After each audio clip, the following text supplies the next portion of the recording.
సువార్త 10వ అధ్యాయము 1 నుంచి 15 వచనాల మధ్య ఉన్న లేఖన భాగాన్ని మనం త్వరగా ధ్యానం చేద్దాం. ఒక విషయాన్ని మనం ధ్యానం చేస్తూ ఉన్నాం. కీర్తనలో ఈ లోకంలో రకరకాల సమృద్ధి అనుభవాలు ఉంటాయి.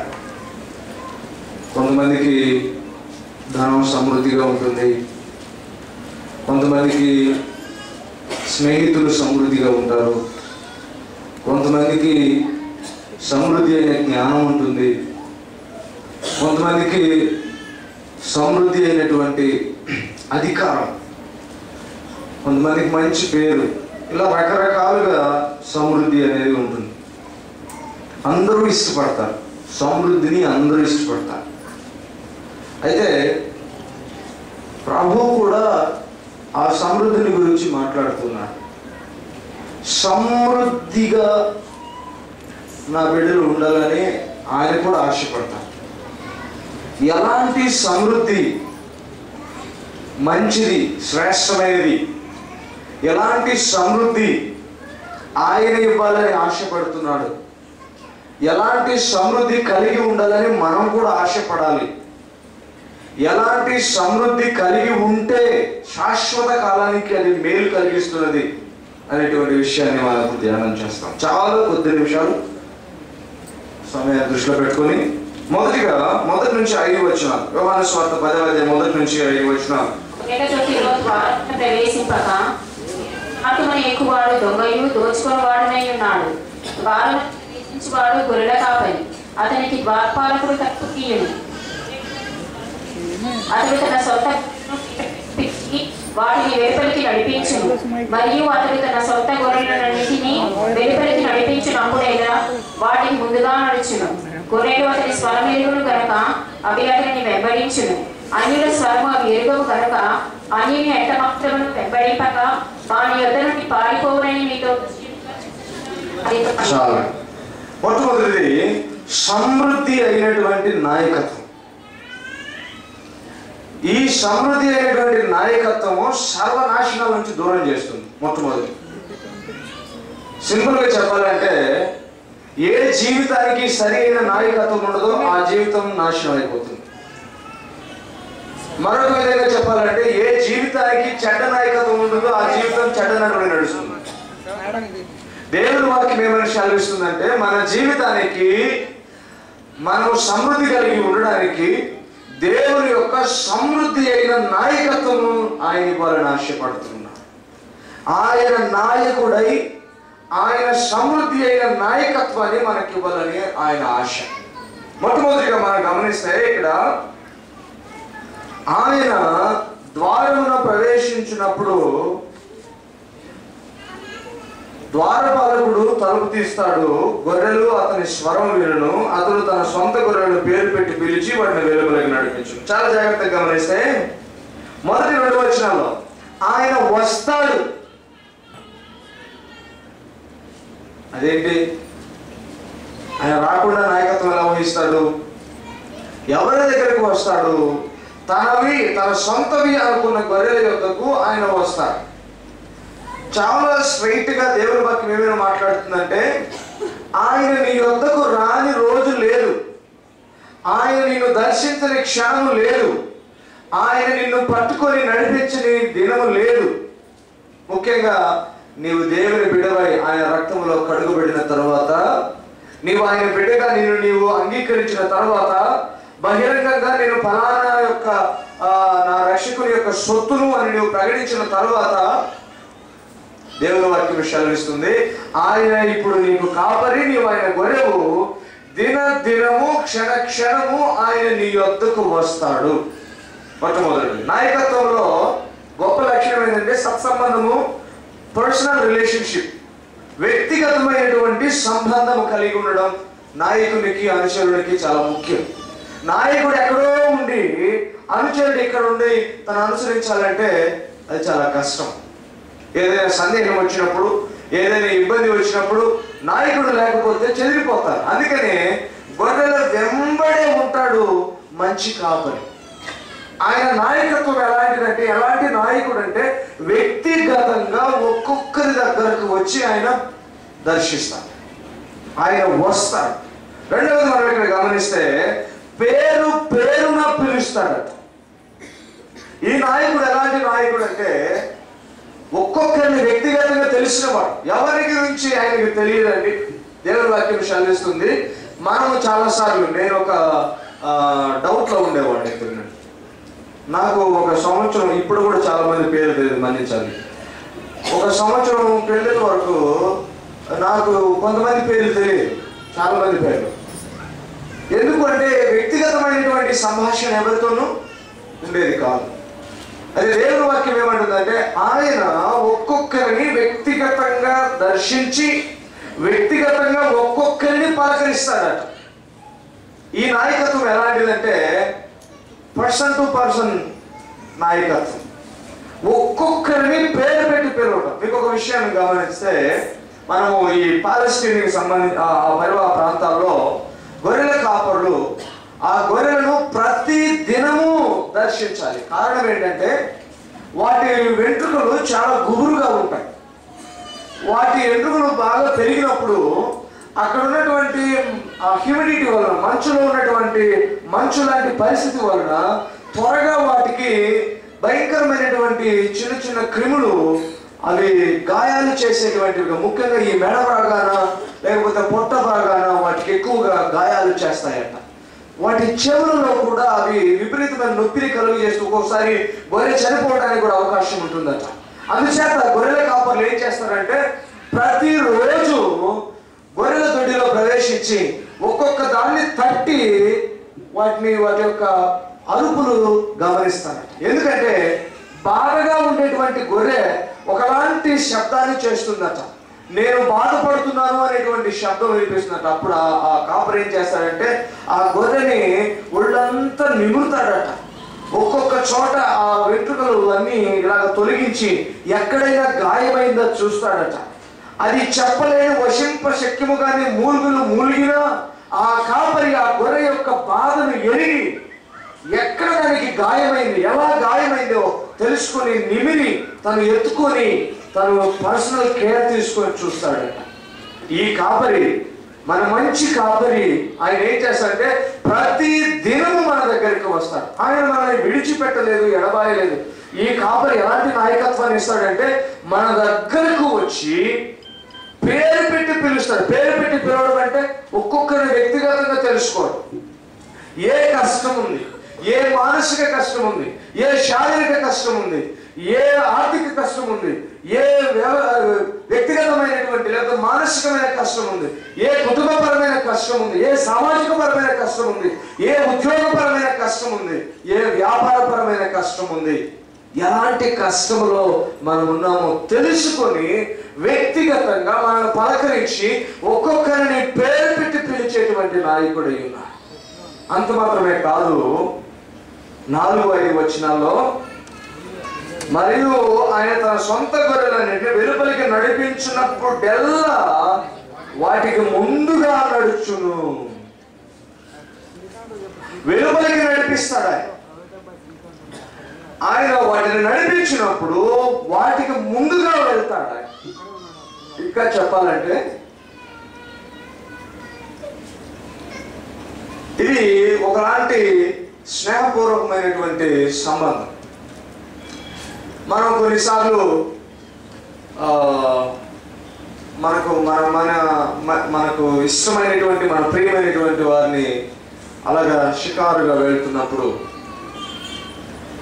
అదేదైనా కొంచెం ఉత్సుకతతో ఉత్కంఠతో కూడిన ప్రదేశం కనుకైతే నేను ముందు వెళ్తాను, నా వెనక నేను నడిచి నేను చూపించేటువంటి ఆ థ్రిల్లింగ్స్, ఆ ప్లేసెస్లో ఉన్నటువంటి అనుభూతులను వర్ణించు అన్నట్లుగా కొంచెం ముందుగా ధైర్యంగా చాలాసార్లు చూసినటువంటి వ్యక్తి, చాలాసార్లు వాటిని ఆ ప్రదేశాలని తెలుసుకున్నటువంటి వ్యక్తి ముందుగా వెళుతూ తన ప్రియమైనటువంటి వారికి ఇక్కడ ఇది ఉంది చూడు, ఇక్కడ ఎలాగ ఉంటుంది చూడు, ఈ విశేషం ఇది అని పక్కనే ఉండి ఒక స్నేహితుడిలాగా ఒక ప్రియమైన వారిలాగా పక్క నుండి చూపించేటువంటిది ఈ అనుభవం.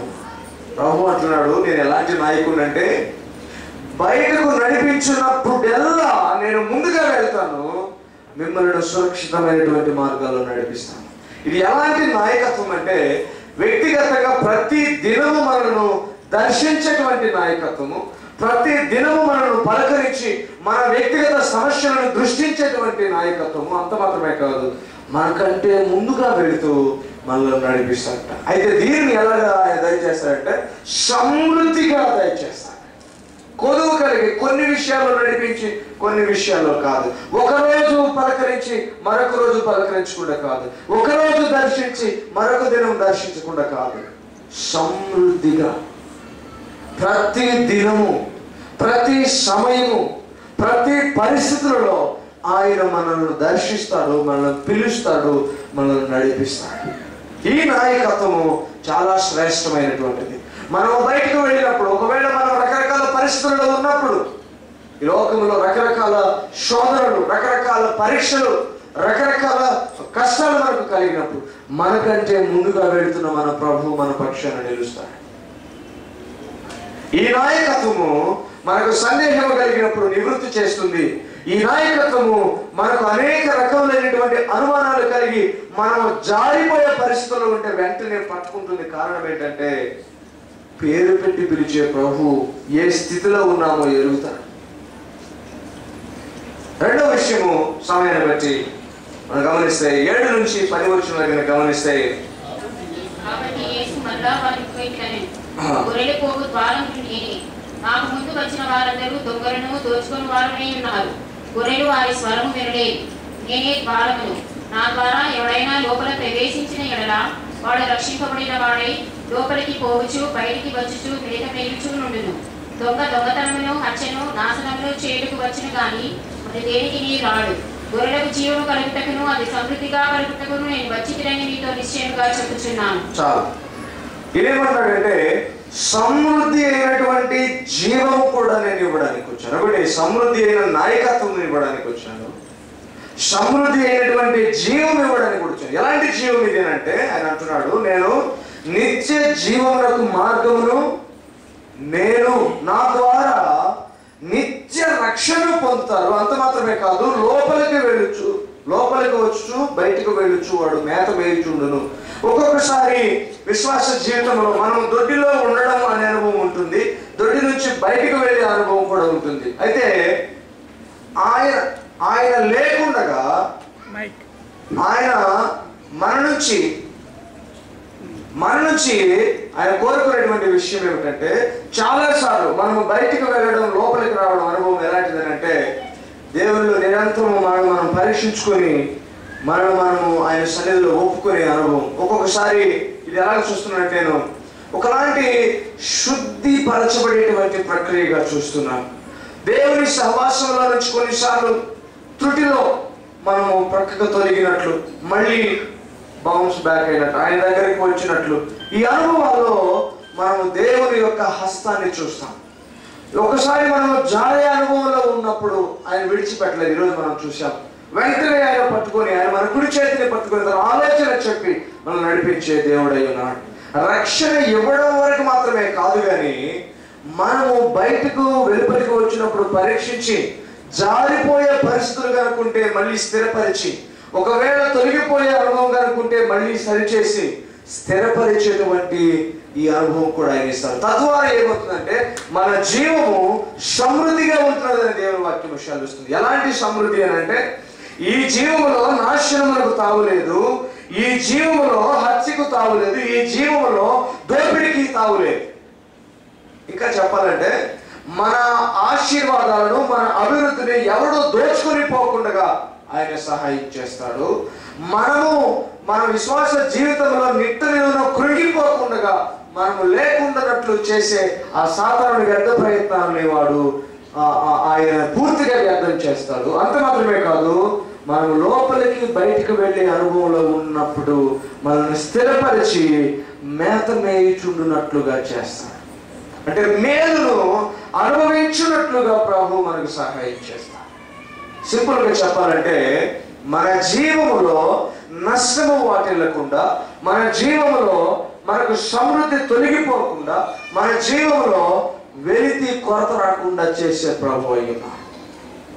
ఇలాంటి కాపరి ఆయన ప్రత్యక్షంగా మనతో ఏం మాట్లాడుతున్నాడంటే, నీవు నా బిడ్డవు గనుక, నీవు నా గొర్రెవు గనుక, నీవు నా దొడ్డిలో చేర్చబడిన వాడవు గనుక సమృద్ధి అయిన నాయకత్వము నీకు ఇస్తాను, సమృద్ధి అయిన జీవము నీకు ఇస్తాను.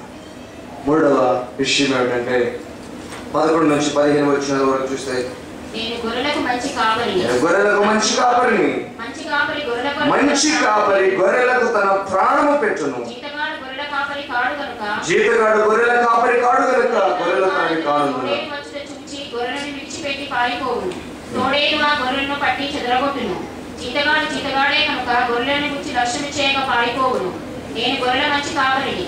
తండ్రి నన్ను ఎలా ఎరుగునో, నేను తల్లిని ఎలా ఎరుగుదునో, అలాగే నేను నా గొర్రెలను ఎరుగుదును. నా గొర్రెలు నన్ను ఎరుగును, మరియు గొర్రెల కొరకు నా ప్రాణము పెట్టుచున్నాను. సమృద్ధి అయినటువంటి ప్రేమ ఆయన ఇస్తానంటున్నాడు. ఈ సమృద్ధి అయినటువంటి ప్రేమలో 2 కోణాలు ఉన్నాయి. ఒకటి, మనల్ని గూర్చినటువంటి ఒక స్పష్టమైనటువంటి జ్ఞానం, మనల్ని గూర్చినటువంటి ప్రతి వివరం ఆయనకు తెలుసు. నిజంగా ప్రేమలో తెలుసుకోవడం ఒక భాగం. నిజంగా ప్రేమించేటువంటి ప్రభు ఆయన అంటున్నాడు, నిన్ను గురించి నేను సమస్తము ఎరుగుదును, నీ సమస్త అక్కరలను నేను ఎరుగుదును, నీ ప్రతి ఆలోచన నేను ఎరుగుదును, నీ ప్రతి తలంపు నాకు తెలుసు, నీ ప్రతి దుఃఖము నాకు తెలుసు, నీ ప్రతి కలవరం నాకు తెలుసు. కారణం ఏంటో తెలుసా? నేను నిన్ను ప్రేమించుచున్నా. ప్రేమించేటువంటి మన ప్రియమైన యేసు మనల్ని పూర్తిగా ఎరుగు. ప్రేమలో ఎరగడం ఉంది. ఒక భర్త భార్యను ప్రేమిస్తే ఆమెను గూర్చిన ప్రతి వివరము ఆయనకి తెలియాలి. ఒక తల్లిదండ్రి తన బిడ్డను ప్రేమిస్తే ఆ బిడ్డకి ఏం కావాలో అన్నీ వారు ఎరగాలి. అలాగే బిడ్డలు తల్లిదండ్రులను ప్రేమిస్తే వారి హృదయంలో వారి పట్ల ఎలాంటి ఎదురు చూపు ఉందో వారు ఎరగాలి. ప్రేమలో ఎరగడము ఒక ప్రధానమైనటువంటి అంశం. ఈరోజు ప్రభు మనతో అంటున్నాడు, నేను సమృద్ధి అయినటువంటి ప్రేమతో నేను ప్రేమిస్తున్నాను. దానికి రుజువు ఏమిటంటే, నీ గురించి నాకు పూర్తిగా తెలుసు, నీ ఆశ నాకు తెలుసు, నీ హృదయ ఆలోచన నాకు తెలుసు, నీ హృదయ ఆవేదన నాకు తెలుసు. నిన్ను గూర్చి నాకు పూర్తిగా తెలుసు. తెలిసిన దేవుడిని ఏం చేస్తాను, తెలిసిన ప్రేమికుని ఏం చేస్తాను, ఏం చేయాలని చేస్తాను. నన్ను నేను పూర్తిగా నీకు సమర్పించేసి, అందుకే ఆయన అంటున్నాడు, నీ కొరకు నా ప్రాణం పెడతాను. పెట్టాడు ఆయన. ప్రాణం పెట్టిన ప్రేమతో ఆయన అంటున్నాడు, నేను త్యాగం చేస్తాను, ఎంతటి త్యాగమైనా చేస్తాను, కానీ నిన్ను విడిచిపెట్టను అంటాడు. ఈ విధమైనటువంటి సమృద్ధి మనకుండగా మనం ఎంత ధన్యులము. ప్రభు అంటున్నాడు, సమృద్ధి అయినటువంటి నాయకత్వం ఆయన మనలను ప్రతి దినము దర్శిస్తానంటున్నాడు. ప్రతి ఒక్కరిని పేరు ఆయన పేరు పెట్టి మరి పిలుస్తానంటున్నాడు. మనతో వస్తానంటున్నాడు. మనల్ని బయటకు నడిపించి మనకంటే ముందుగా వెళుతూ ఆయన అడుగుజాడలు నడిపిస్తానంటున్నాడు. అది ఆయన సమృద్ధి అయిన నాయకత్వం. రెండవది మనం చూస్తే, ఆయన సమృద్ధి అయినటువంటి జీవము నిత్య రక్షణ ఇస్తుంది. ఈ లోకంలో మనం బయటికి వెళ్ళి వచ్చినప్పుడు మనం ఏదేని స్థితిలో తొట్టిల్లడానికి అవకాశములు ఉంటే పట్టుకొని నిలబెడుతుంది. దారి తొలగిపోయే అవకాశములు ఉంటే మనల్ని సరైన దారిలో నడిపిస్తుంది. మనల్ని దినదినం శుద్ధి చేసి మేత మేయుచుండు అనుభవాన్ని దూరము కాకుండా చేస్తుంది. దేవుని వాక్యం అంటే మనము మేత మేయుచూ నుండుటకు ఆయన సహాయం చేస్తాడు. సమృద్ధిగా ఆయన మనకు సహాయం చేస్తున్నాడు. అంత మాత్రమే కాదు, సమృద్ధి అయినటువంటి ప్రేమ. ఈ ప్రేమలో మనల్ని గూర్చిన సంపూర్ణమైన ఎరుక ఆయనకున్నది. మనల్ని గూర్చి ఆయన సంపూర్ణంగా ఎరిగి ఉన్నాడు. అంత మాత్రమే కాదు, మన కొరకు ప్రాణము పెట్టినటువంటి ప్రభు ఆయన త్యాగమూర్తి అయినా ఎంతటి త్యాగమైనా మన కోసం చేయడానికి ఆయన సిద్ధంగా ఉన్నాడు. చేశాడు, ఆల్రెడీ నిరూపించిన ప్రభు అంటున్నాడు, మీకు ఎలాంటి సమృద్ధిని ఇస్తానంటే అందరూ చెప్పాలి, మనకి ఎలాంటి సమృద్ధి ఉంది? సమృద్ధి అయిన నాయకత్వం, సమృద్ధి అయిన జీవం, సమృద్ధి అయిన ప్రేమ. ఈ మూడు కలిసినటువంటి సమృద్ధి, నిజమైన సమృద్ధి, ఈ సమృద్ధి పొందిన మనము నిజముగా ధన్యులము. ఇది దేవుని పొందు. ఈ పొందు కలిగిన మనము ధన్యులము. మనకేం కొదువు? ఇక ప్రస్తుతం ఎవరికైనా ఒకరికి ఉన్న సమస్యలు చెప్పండి అని మనం నిలబెట్టి కనుక చెప్పమంటే వారి సమస్యలన్నీ చెబితే ఈ దినం ఇప్పుడు మొదలుకొని 2-3 గంటలు ఏక బిగువున చెప్పుకుంటూ వెళ్తే ప్రభు అంటున్నాడు, నేను నిన్ను ఎరుగుదును, నీ సమస్యలన్నిటినీ ఎరుగుదును. అయితే ఏం చేస్తావు ప్రభు?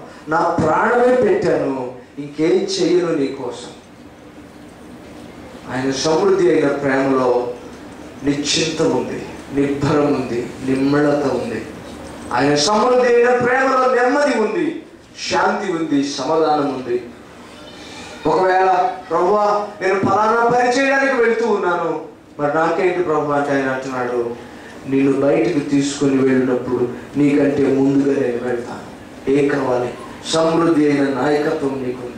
మరి ఏంటి ప్రభువా, నేను ఒక్కొక్కసారి బయటికి వెళ్ళినప్పుడు లోపలికి వచ్చినప్పుడు ఏదో తొట్టిల్లుతున్నా, ఏదో అస్థితితో ఉన్నటువంటి ఆ స్థితి నాకు కలుగుతుంది. ఆయన అంటున్నాడు, సమృద్ధి అయిన జీవాన్ని నేను ఇవ్వడానికి, నేనే పట్టుకొని మేత మేయుచునుండు అనుభవం నీకు దూరము కాకుండా నేను మళ్ళా నిన్ను స్థిరపరిచి నిన్ను పట్టుకొని నేను సరైన ట్రాక్లో పెట్టడానికి సిద్ధంగా ఉన్నాను. ఇంకేం కావాలి? ఈ సమృద్ధిలో లేనిది లేదు, ఈ సమృద్ధిలో లోపం అన్నది లేదు. ఈ సమృద్ధియే సమృద్ధి. ఇలాంటి సమృద్ధితో మనల్ని ప్రేమించే ప్రభు, ఇలాంటి సమృద్ధితో మనల్ని నడిపించే ప్రభు, ఇలాంటి సమృద్ధితో మనకు జీవం అనుగ్రహించిన జీవదాత. ఆయన అంటున్నాడు, ఇలాంటి స్థితి, ఇలాంటి ధనికరమైన స్థితి నీకున్నది. అది నీవు గ్రహించి ఈ సమృద్ధిని ధ్యానం చేస్తే నీ హృదయం నిరంతరము సంతృష్టి కలిగి ఉంటుందని దేవుని వాక్యం విషయాన్నిస్తుంది. ఇది నిజ క్రైస్తవ సంతృష్టి, సమృద్ధితో కూడిన సంతృష్టి. ఇలాంటి సంతృప్తి మనము మరో చోట కలిగి ఉండము.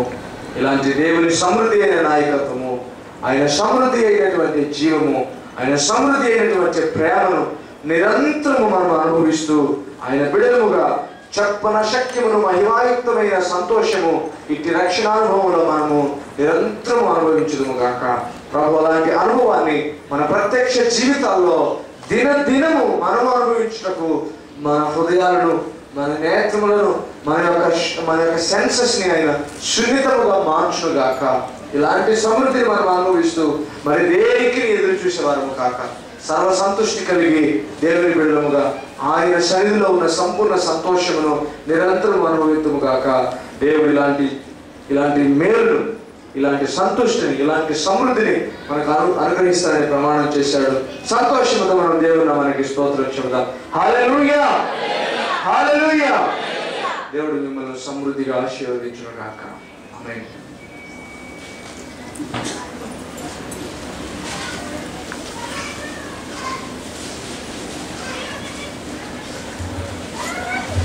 మనం మోకరించినట్లయితే మనం ప్రార్థన చేసుకున్నాం.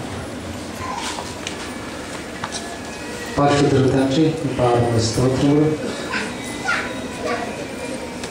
ఆయన సర్వ సమృద్ధి,